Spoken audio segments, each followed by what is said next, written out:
Good morning mga boss, madam. Baka naghahanap kayo ng isang brand yung lumban na may sukat na 14 feet at kaya magkarga ng 3,000 kilogram, boss, madam. Yan, may available po tayo na unit dito sa JFC Makati, boss, madam. Ready unit po ito. Tayo pwede natin i-release. So ito yung pinakaloob ng cabin natin. Naka all power po yung window natin, boss, madam. Tsaka napakaganda ng dashboard natin. And yung audio system din natin, madam, Bluetooth ready na rin yan. Meron na rin siyang audio control sa steering wheel natin sa pag-sagot na nga ng phone. So ayan. Yan, ang control ng window saka ng central locking, madam, ay nasa driver side. Yung steering wheel natin ito, boss, madam, ay naka power steering na po yan. And yung transmission naman natin ay 5-speed. So pansin nyo naman mga boss, madam, is napaka-spacious ng legroom natin saka ng headroom natin.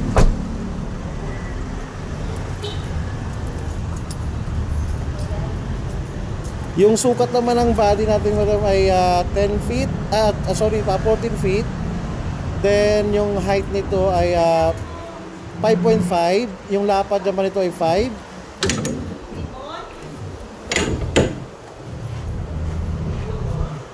So ito po yung pinakaloob.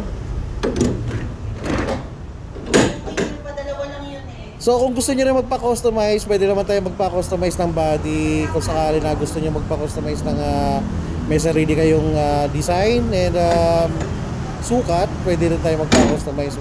May additional charge lang po yun. So abot naman ang price ito, mas madam, i-message nyo lang ako sa aking number, pwede nyo akong tawagan or i-message nyo ako dito sa page natin para pag-usapan natin yung price and kung sa financing or cash transaction siya. So ang gulong naman natin ay 750 R16. So double tire na po yan, mas madam, naka double bearing na rin yan and double lip spring na rin. And then yung pinaka brakes naman natin ay naka-support with ABS na rin yan. Then yung tank naman capacity natin is 95, so malaki po yung tank natin. And aluminum na rin yung pinaka-tank natin. Naka LED headlight na rin tayo with daytime running light. Ito yung pinaka-engine natin, boss, madam. Naka 2.8 liters siya na 4-cylinder. Naka CRDI na rin with turbo and Euro 4. May computer box na rin yan.